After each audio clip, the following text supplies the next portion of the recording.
Okay, yeah, I'm back. Wait, let's change our shirt. Hi guys, Alex here. Welcome back to Girl Talk. Today, we're going to be talking about the article that was actually posted just a few hours ago on Insider. Now, this is an article regarding nader, so you guys know about what to expect. There has been a lot going on in that world.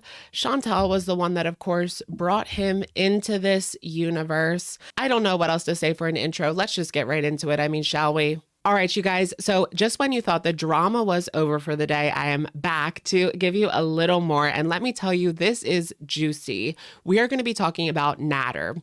Earlier today, an article was written and posted on the website Insider. This article today was originally written by Tanya Chen. You may remember this site because it is the same one that the infamous Shanny for Christmas article was posted, written by Kat Tenbarge, who we coincidentally just did a video about. And that article was the straw that broke Shanny's channel's back. Yes, there were countless people trying to point out the things that Shanny was doing, but nobody took any action until that article was published. So does this spell trouble for Mr. El Shami? Maybe. A girl can dream. And whatever happened to Sam's Lounge? I'm just getting really strange vibes, seeing as how NE actually came for people for just having his name in the title, but not that channel. It would be a false flag, but I don't know, something just doesn't sit right with me about that. I have never seen anything that blatant on YouTube as we have seen on that channel. Anyways, I thought I would go ahead and give you guys a short rundown on the article since it's actually behind a paywall. I'm not trying to get into any trouble, but I can give some context and my opinions, of course. I will leave a link down below if you want to check it out for yourself, okay? So it starts off by mentioning a creator known as Mrs. Fields. I believe she got her start here on YouTube when Foodie was actually shut down around March. She had the Patreon content reactions on her channel, and it was this whole thing. Foodie was upset. But she also reacts to NE. So Mrs. Fields got 2 strikes and reluctantly had to give her personal information to NE because she wanted to fight this. Since giving out her name, address, and phone number, she has been receiving phone calls from unknown numbers, and when she answers, she claims there is sound clips of adult content playing. Okay, this is too weird and not okay. This info is to be used for a legal claim and that only, period. People have rightly so, in my opinion, came to the conclusion that NE was doing this in order to receive people's personal information. They mention NE gained fame, a small amount, the article says, has to be a hit to the ego, dating mukbang YouTuber Foodie, but of course, we already knew that. So basically, when these things happen, you are forced to give up personal information or you cannot fight it. That's how the system works, although apparently you can also use an attorney's information. The article goes on to talk about a live stream that happened on Thursday. NE threatened to reveal Mrs. Fields' info, apparently using Mrs. Fields' first name, which I will not repeat here. I respect people's wishes online in that regard. If you want anonymity, I understand given the state of this community. I'm just already too deep in. Insider spoke to an attorney regarding this, whom said it's not always cut and dry. He basically said posting a whole video with just a comment at the end is probably not going to fly, but short clips are okay. But when it comes to reactions, I believe at the end of the day, it is up for a judge to decide. We have seen judges side with commentators in YouTube suites of yore, specifically the H3H3. That's the one that everyone always brings up.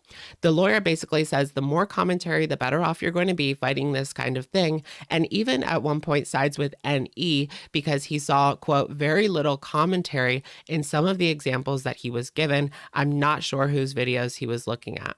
The article goes on to touch upon the threats NE has made and a clip where he brags about to people in the past. They also bring up the live stream where he says he would go to jail for you when someone mentioned his mother. The legal expert says that this case can't be viewed in the vacuum of copyright because of the things NE has done, the doxing, cyber harassment, and so on, the things that we've seen. It may result in other legal proceedings. Insider says that NE did not respond for comment. What a real man. They also linked to a video by Mo Translates. I also spoke about this video. It is a great video showing exactly who he is. Fabulous job, Mo. And I would recommend viewing that as well if you can handle it. It's definitely, you know what to expect at this point. They spoke to Mo, whom says she was hit with 2 copyrights. In the past, NE was seen making violent threats to Mo, who says she went to the police, but they said to deal with YouTube. They also spoke to Barbecue, hey girl, who says the problem here is NE doesn't understand that people are allowed to talk about public figures. He's extremely controversial, so of course people are going to have something to say. I mean, he is still relatively new to YouTube. He was just thrusted into the spotlight by being associated with a controversial figure, i.e. foodie. Then they spoke to YouTuber Cauliflower, who says this is not what the system is for. He wants to bully an entire community, and no matter how much we tweet, nothing is done despite all the evidence. A professor from UC San Diego weighs in, saying that the automated system can be too aggressive. The privacy issues are concerning, and NE is taking advantage of an automated process. There's no real people involved here. I think that's the problem. The last YouTuber they spoke to was Meandering Thoughts, who made a good point. Most of the channels he struck were female, and that he is on a power trip at this point. So there is basically a summary of the article in my own words. Let me know if you guys have read this article. Right now, NE is still up. His second channel is still up. I believe that he received a slap on the wrist, his first warning, as we reported earlier this week. And as far as I know, things have stopped in regards to him sending out claims. Please let me know if he is continuing to do this. At the end of the day, he cannot silence us all. He has gotten away with way too much, and it will not be forgotten. I believe one day this man will meet justice again. All right, you guys, I just wanted to say thank you to everyone that has come to listen to this video. Check out the article if you can. I'm so happy that this is getting some attention outside of our community. I'm not totally sure when his next court date is. It feels like it's changing all the time. I don't know how that's going to go. It feels like a waiting game. Everyone now sees who this man is, I guess, except for the few supporters he still has. What is wrong with those people? Anyways, you guys, that's going to be it for today's video. Let me know what you guys think in the comments down below, and I will, of course, catch you guys in the next one. Bye, guys.